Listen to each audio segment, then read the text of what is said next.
Chanakya international academy உங்களுக்குள் இருக்கும் தலைவரை வெளிக்கொண்டு வரும் பியூர் பாலிடிக்ஸ் பயிற்சி பட்டறை. நேரடி மற்றும் இணைய வழி. கான்டாக்ட் 7338242242. ஆயுர்வேதம் ஒரு பொக்கிஷம், நம் ஆயுள் நீட்டக்கும் அற்புதம். டாக்டர் ஸ்ரீவர்மாஸ். இன்றைய தினம் ஆங்கில புத்தாண்டு. உங்கள் அனைவருக்கும், தமிழக மக்களுக்கும் என்னுடைய ஆங்கில புத்தாண்டு வாழ்த்துக்கள். இந்த புத்தாண்டில் மன்னராட்சி ஒழிந்து மக்களாட்சி மலரும் ஆண்டாக இது இருக்கும் என்பதையும் தெரிவிக்கிறேன். திமுகவை பொறுத்தவரைக்கும் மக்களுக்கு எதிராகவே ஆட்சி செய்து வருகிறார்கள். இன்னைக்கும் அதே நிலைதான். சட்டம் ஒழுங்கு அப்படின்னு பார்த்தீங்கன்னா சுத்தமா சரியா இல்லைங்கிறது எல்லாருக்கும் வெட்ட வெளிச்சம். அது மட்டும் இல்லை, இப்போ 2-3 நாளைக்கு முன்ன திருத்தணி ரயில்வே ஸ்டேஷன்ல ஒரு வடநாட்டு வாலிபர் அங்கே நிற்கும்போது ஒரு 4 சின்ன பையன் சிறுவர்கள் 4 பேர் கத்தியை வச்சு மிரட்டி அவரை காயப்படுத்தியிருக்காங்க. இது எப்போதும் நடந்ததில்லை. இப்போ திமுக ஆட்சி வந்ததிலிருந்து தொடர்ந்து இந்த நிகழ்வு நடக்குது. அது நடந்து முடிஞ்சு 2 நாள் ஆகல. அதுக்குள்ள ஒரு பட்டு புடவை வியாபாரி அதே திருத்தணி காவல் ரயில்வே ஸ்டேஷன் பக்கத்தில் அவரையும் சிறுவர்கள் அடிச்சு குத்தி தொந்தரவு பண்ணியிருக்காங்க. அதுக்கப்புறம் போலீஸ் வருது. இது எல்லாமே ஒரு வார காலத்தில் நடந்தது தான் நான் சொல்லிட்டு இருக்கேன். திருப்பூர்ல ஒரு கோவில் திருவிழா. அந்த கோவில் திருவிழால கிட்டத்தட்ட 500-1000 பேர் வரிசையில சுவாமி தரிசனத்துக்கு நின்றுட்டு இருக்காங்க. அங்க ஏற்கனவே போலீஸ் பந்தோபஸ்து மக்களுக்காகவும் போட்டிருக்காங்க. அப்படி இருக்கிற இடத்துல ஒரு போதையில ஒரு வாலிபர் என்ன பண்ணியிருக்காரு, ஹெட் கான்ஸ்டபிள் அவரை கத்தியை வச்சு மிரட்டி அடிக்க ஓடி இருக்காரு. மற்ற காவலர்கள்லாம் போய் அவரை காப்பாற்ற நினைச்சிருக்காங்க. காக்கி சட்டை போட்டதுக்கே அர்த்தம் இல்லாம இருக்கு. போலீஸ் டிபார்ட்மெண்ட்ல வேலை செய்யறவங்களே, காவல்துறையில உள்ளவங்களே ஒரு ரவுடி போய் ரோட்ல வெட்ட வெளிச்சத்துல பக்கத்திலேயே மக்கள் ஒரு 20 அடியிலேயே மக்கள் வரிசையா நிக்கிறாங்க. அந்த இடத்துல இது நடக்குது. இதுக்கு இந்த காவல்துறைக்கு பொறுப்பேற்று நடத்திக்கிட்டு இருக்கிறது யாரு? முதலமைச்சர். முதலமைச்சர் வாயே திறக்க மாட்டேங்கிறார், எதுவும் சொல்ல மாட்டேங்கிறார்.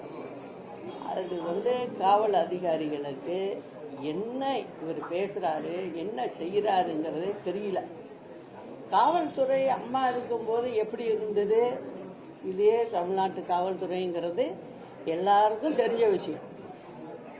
அப்ப நடக்கல, இப்ப நடக்குது. அப்ப நிர்வாகம் செய்ய தெரியல அப்படிங்கறத இது காட்டு. அதே ஸ்ட்ரென்த் போலீஸ் டிபார்ட்மெண்ட் இருக்கு, அதுல எந்த குறையும் இல்லை. அப்ப அம்மா இருந்தப்ப எப்படி எத்தனை பேர் வேலை செஞ்சாங்களோ அவங்க தான் இருக்காங்க எப்பயும். ஆனா இவங்களால அதை செய்ய முடியல. அதாவது ரவுடிசத்தை குறைக்க முடியல. கேட்டா என்ன சொல்றாங்க, 1000 பேரை சுத்தி வளைச்சிருக்கோங்கிறாங்க, அப்படிங்கிறாங்க. பட்டப்பகல்லே இது நடக்குது. இதை யாருக்கிட்ட போய் சொல்றது? மக்கள் ரொம்ப தெளிவா இருக்கணும். இந்த தேர்தலில் மக்கள் சரியான பாடத்தை திமுகவுக்கு புகுத்தினால்தான் தமிழ்நாடு ஏதாவது வளர்ச்சி பக்கம் நோக்கி பார்க்க முடியும். தமிழ்நாட்டுக்கு ஒரு வெளிச்சம் கிடைக்கும். அது மக்கள் கையில் இருக்கு. அதே போல பாத்தீங்கன்னாக்க பஸ்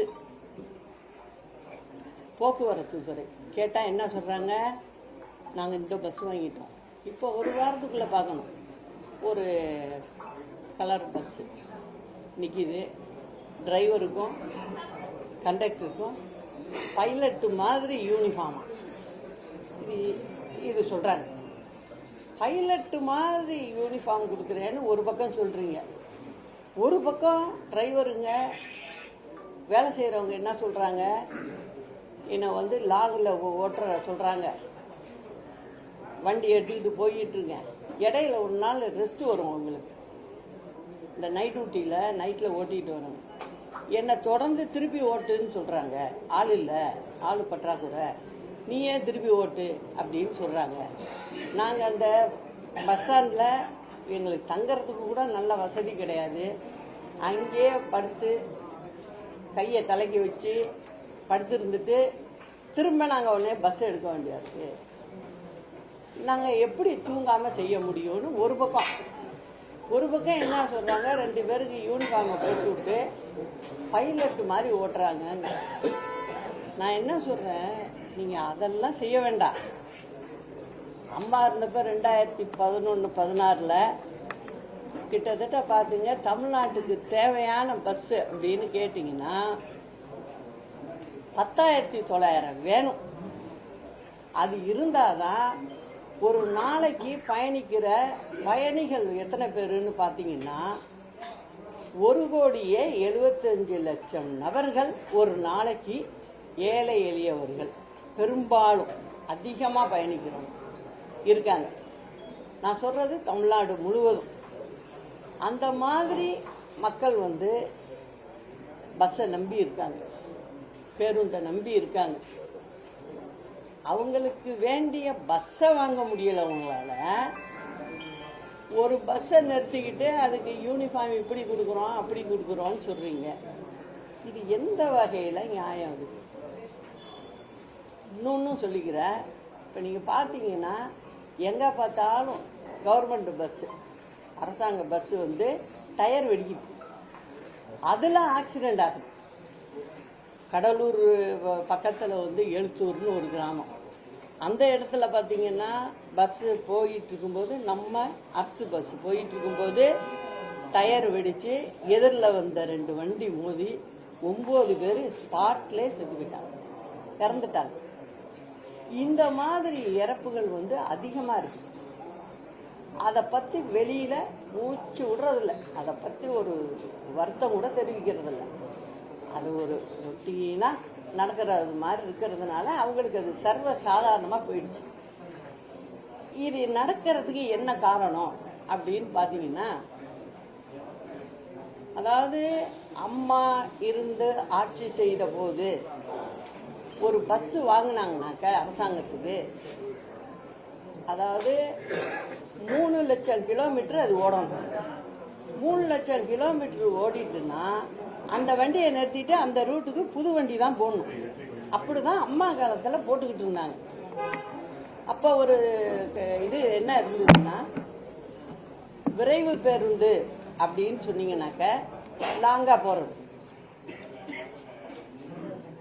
அதை பொறுத்த வரைக்கும் 3 லட்சம் கிலோமீட்டர் ஓடணும். அப்படி நீங்க கிலோமீட்டரை பார்க்கல அப்படின்னா 7 வருஷம் ஓடின வண்டி இருந்தா அதோட அதை கண்டம் பண்ணிடணும். திருப்பி அதை எடுக்க மாட்டாங்க, புது வண்டி தான் போட்டாகணும். அதே போல பார்த்தீங்கன்னா மாவட்ட அளவுல, மாவட்டத்துக்குள்ள போற வண்டிகள் அப்படின்னு பாத்தீங்கன்னா 6 வருஷம் 6 லட்சம் கிலோமீட்டர் ஓடணும். அப்படி இல்லைன்னா 6 வருஷம் முடிஞ்சிருந்துச்சுன்னா அந்த வண்டியும் நிறுத்திடும். இப்படிதான் வழக்கத்துல இருந்தது. அம்மா ஆட்சியில இருக்கும் போதெல்லாம் இதை கரெக்டா செய்வாங்க. ஏன்னா கிராமத்து மக்கள் ஏறுது வண்டியில, எதுவும் ஆயிடக்கூடாது அப்படிங்கிறத நினைக்கிற ஒரு முதலமைச்சரா இருந்தாங்க. அதனால அதை செஞ்சாங்க. அத இந்த திமுக அரசு வந்தோன்னு என்ன பண்ணுது பாருங்க, அந்த 3 லட்சம் கிலோமீட்டருங்கிறத 9 லட்சம் கிலோமீட்டரா மாத்துது. யோசிச்சு பாருங்க, ஒரு வண்டி எடுத்து 9 லட்சம் கிலோமீட்டர் வரைக்கும் ஓடணும் அப்படின்னா அந்த வண்டி எப்படிங்க இருக்கும்? அதை நம்பி எப்படி ஜனங்க ஏறும்? இல்லைன்னா 12 வருஷம் இருக்கும் அந்த வண்டி அப்படின்னு மாத்துறாங்க அந்த ரூலை. இதே மாதிரி தான் மாவட்ட பேருந்துகளுக்கும் அதே கணக்கில் மாத்துறாங்க. அப்போ வண்டி எப்படி நல்லா இருக்கும்? 2 விஷயம் புரிஞ்சுக்கணும். ஒன்று, வண்டிக்கு ரிப்பேர் செலவுன்னு அது ஒரு பக்கம் ஆகும், அதையும் தடுக்கணும், மக்களையும் பார்க்கணும். அப்படின்னு சொன்னா நீங்க புது வண்டி போட்டே ஆகணும்.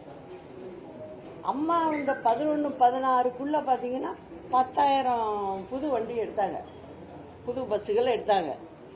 ஆனா இந்த அரசாங்கம் இப்ப வந்து எத்தனை வண்டி எடுத்திருக்கு வெளிப்படையா சொல்லலாம்ல? சொல்ல மாட்டாங்க. அதை ஏன்னா ஒரு 3000 கூட தாண்டல அவங்க. அது கொஞ்சம் கொஞ்சமா, அது நான் சொல்றேன் இல்ல, தொடர்ந்து சொல்றதுனால எடுத்துட்டு பாத்தீங்கன்னா ஒரு பச்சை கொடியை வச்சுக்கிட்டு அந்த மந்திரியோ அல்ல முதலமைச்சரோ 2 ஆட்டு ஆட்டுவாங்க. நான் பேசி 2 நாள் 3 நாள்ல நீங்க வேணா தொடர்ந்து பாருங்க, இது இருக்கும். நான் எனக்காகவே சொல்றேன், தமிழ்நாடு ஓட்டு போட்ட மக்களுக்காக தானே சொல்றேன். அதை செய்யல. இதனால எவ்வளவு உயிர்கள் போகுது? இதெல்லாம் வந்து நம்ம மக்கள் புரிஞ்சுக்கணும். இவங்க வந்து பொய் பேசுறதுதான். அப்புறம் இன்னொன்று, நீங்க ஒரு இன்டர்வியூக்கு போறீங்கன்னு வச்சுக்கோங்க. இன்டர்வியூக்கு போறவங்களுக்கு ட்ரெஸ் கோட் இருக்கும், அதுக்கும் மார்க் உண்டு. எந்தெந்த இடத்துல எப்படி போகணும் என்னங்கிறது இருக்கு, வரமுறை இருக்கு. அம்மா இருந்தப்போ பக்கத்து மாநிலம், நான் பேர் சொல்ல விரும்பல, பக்கத்து மாநிலத்தில் ஒரு ஏஜென்சி அவங்க வந்து கார்ல எல்லாம் விளம்பரம் கொடுத்துருப்பாங்க. அதாவது இதுல பஸ்ல, அரசாங்க பஸ்ல அவங்க வந்து இந்த மாதிரி நாங்க வந்து இங்கேயும் நாங்க விளம்பரம் எல்லாம் போடுறோம் அப்படின்னு கேட்டாங்க. அப்ப இருந்த அமைச்சர் வந்து அம்மாட்ட கேட்டார். அம்மா சொன்னாங்க, என்ன வார்த்தை சொன்னாங்க தெரியுமா? என் அரசாங்கத்துக்குன்னு ஒரு மரியாதை இருக்கியா, அந்த மரியாதையை நான் என்னைக்குமே விட்டு கொடுக்க மாட்டேன். அது விட்டு கொடுத்தா தமிழ்நாட்டு மக்களை விட்டு கொடுத்ததா அர்த்தம். அதனால அது செய்ய மாட்டேன். இதெல்லாம் பேசிக்கிட்டு என்கிட்ட வந்து டயத்தை வேஸ்ட் பண்ணக்கூடாது அப்படின்னு அம்மா சொன்னாங்க. வீட்டில் வந்து ஒருத்தவங்க பார்க்குறப்ப கேட்குறாங்க. நானும் பக்கத்தில் இருந்து அதை பார்த்தேன். எதுக்காக சொன்னாங்க அப்படின்னா, அதெல்லாம் ஒரு கௌரவம். ஒரு தமிழ்நாடு பஸ்ஸு அப்படின்னா நம்ம முத்திரை போட்டிருக்கோம். எந்த போக்குவரத்து கழகமோ அந்த பேர் மட்டும்தான் போட்டிருக்கோம். கரெக்டா போவோம் வரும். அம்மா பீரியட்ல பாத்தீங்கன்னா இப்ப நடக்கிறதெல்லாம் இருக்காது, சரியா நடத்தினாங்க. அரசாங்கத்துக்கு வருமானம் வருங்கிறத அம்மா பார்க்கல. அந்த விதத்துல ஒழுங்கா வண்டியை ஓட்டு, ஒழுங்கா வந்து சேருங்க, மக்களை ஏத்துங்க, குறை இல்லாம போகணும். அது ஒண்ணுதான் பார்ப்போம் நாங்க. ஆனா இப்ப பாருங்க, பஸ்ல ஊர் பேர் கூட தெரிய மாட்டேங்குது. எல்லா பக்கமும் பஸ்ல வந்து விளம்பரத்தை போட்டு, அது கவர்மெண்ட் பஸ்ஸா என்ன ஏதுன்னு கூட யாருக்கும் தெரியாத அளவுக்கு இப்ப நம்ம தமிழ்நாட்டுல பஸ் எல்லாம் போயிட்டு இருக்கு. இது எதுக்கு? யாரோ ஒரு ஏஜென்ட் அவங்க சம்பாதிக்கிறதுக்காக இவங்க வந்து இந்த வேலையை செய்யறாங்க. சரி, அதுல ஏதோ ஒரு பகுதி அரசாங்கத்துக்கு இதுக்கு வரும், போக்குவரத்து துறைக்கு அப்படின்னா, அப்படி வர்றதெல்லாம் எங்க போகுது நான் கேட்கணும். இதெல்லாம் இல்லாமையே 10,000 பஸ் வாங்கி அழகா ஓட்டணும்ல. இப்ப நீங்க என்ன பண்றீங்க? எதையும் விடுறதில்ல. நீங்களே கூப்பிட்டு ஒரு பெயிண்ட் அடிச்சு நீ போட்டுக்கிட்டு போ, இவ்வளவு பணத்தை கொடு, வருஷத்துக்கு ஒரு மாசத்துக்குன்னா இவ்வளவு கொடுன்னு வாங்குறீங்க. அப்புறம் ஏன் உங்களால பஸ் வாங்க முடியல, எதுவும் செய்ய முடியல? இதெல்லாம் மக்கள் வந்து சிந்திச்சு பார்க்கணும். அது எதுக்காக நான் இவ்வளவு தூரம் சொல்றேன் அப்படின்னா, அந்த அளவுக்கு நிர்வாகம் அவ்வளவு கேவலமா போயிட்டு இருக்கு. இதெல்லாம் நிறுத்தி ஆகணும் அப்படின்னா அது யார் கையில் இருக்கு? மக்கள் கையில் தான் இருக்கு. அதே மாதிரி பாருங்க, இப்போ திடீர்னு இப்போ தேர்தல் வரப்போகுதுல்ல, உடனே ஒரே விளம்பரம் தான். விளம்பரத்தில் ஏமாறுவாங்களே யாராவது என்ன அப்படின்னு பார்க்கறதுக்கு என்ன சொல்கிறாங்க? இப்போ விவசாயிகள்லாம் நீங்கள் இலவச மின்சாரம் அதுக்கு வேணுங்கிற உடனே என்ன பண்ணுங்க, போய் அப்ளிகேஷனை கொடுத்து ஃபில்லப் பண்ணி உடனே நீங்கள் சேருங்கிறாங்க. நீங்கள் இதை சொல்லிக்கிட்டு தான் ஆட்சிக்கு வந்தீங்க. இந்த காலமும் முடிய போகுது, உங்கள் பீரியடும் முடிய போகுது. இப்போ நீங்கள் புதுசாக ஒரு திட்டம் மாதிரி இதை சொல்கிறீங்க. ஏற்கனவே பணம் கட்டியிருக்கவங்க எவ்வளோ பேர் தெரியுமா? 6 லட்சம் பேர். 6 லட்சம் பேருக்கு இந்த 4.5 வருஷம் 4.25 வருஷம் இப்போ முடிஞ்சு போச்சு. நீங்கள் யாருக்கும் விவசாய மின்சாரத்துக்கு இலவச மின்சாரத்துக்கு நீங்கள் யாருக்குமே கனெக்ஷன் கொடுக்கல. ஆனால் இப்போ புதுசாக ஒன்று சொல்கிறீங்க. இந்த 6 லட்சம் பேர்கிட்ட டெபாசிட் வாங்கி இருக்கிறத கிட்டத்தட்ட எவ்வளோ கோடிக்கு தெரியுமா போகுது? அந்த ஏழை விவசாயிகள்கிட்ட அவங்களுக்கு நீ இன்ன வரைக்கும் கொடுக்கல நீங்க. ஆனால் இப்போ புதுசாக என்ன சொல்கிறீங்க? நாங்கள் இலவச மின்சாரம் கொடுக்குறோம், எல்லாரும் அப்ளை பண்ணுங்க, எல்லாரும் பதிவு பண்ணுங்க அப்படின்னு சொல்றீங்க. இது எந்த விதத்தில் நியாயம்? அது நீங்கள் 6 லட்சம் விவசாயிகள்கிட்ட பணத்தையும் வாங்கிக்கிட்டு டெபாசிட்டையும் வாங்கிக்கிட்டு இன்ன வரைக்கும் அவங்களுக்கு நீங்கள் கனெக்ஷன் கொடுக்காம. இதுதான் நான் இது ஒரு குறிப்புக்கு தான் ஒன்று சொல்கிறேன். இந்த மாதிரி இந்த திமுக என்னென்ன சொல்கிறாங்கங்கிறது. அப்போ ஆட்சிக்கு வர்றதுக்கு முன்ன என்ன சொல்கிறாங்க? எதிர்கட்சி தலைவராக வேற இருக்காரு. அவர் இருக்கும்போது எனக்கு தெரியல, பண நிர்வாகம் எப்படி இருக்குன்னு தெரியல அப்படின்னும் இந்த திமுக சொல்ல முடியாது. அவங்களும் சட்டசபைக்குள்ள எதிர்கட்சியாக உட்கார்ந்துருக்காங்க. எப்படி அவங்களுக்கு தெரியாமல் இருக்கும்? என்ன சொல்கிறாங்க அவங்க? நாங்கள் வந்தோடனே எல்லாருக்கும் வேலை வாய்ப்பை உருவாக்கி கொடுத்துருவோம் அப்படிங்கிறாங்க. எவ்வளோ வேலை வாய்ப்பை நீங்கள் உருவாக்கி கொடுத்துருங்க? நீங்கள் வந்ததுக்கப்புறம் கம்பெனிகளை 3 தான் பெருசு. இப்போ ஒன்று மட்டும் ஒழுங்காக செஞ்சுக்கிட்டு இருக்கு. உங்கள் கட்சி சம்பந்தப்பட்ட வேலைகளை இந்த அரசாங்கத்தில் இருந்துக்கிட்டு அழகாக செஞ்சுக்கிட்டு போறீங்க. இப்போ திருப்பூரில் போய் என்ன பண்ணுறீங்க?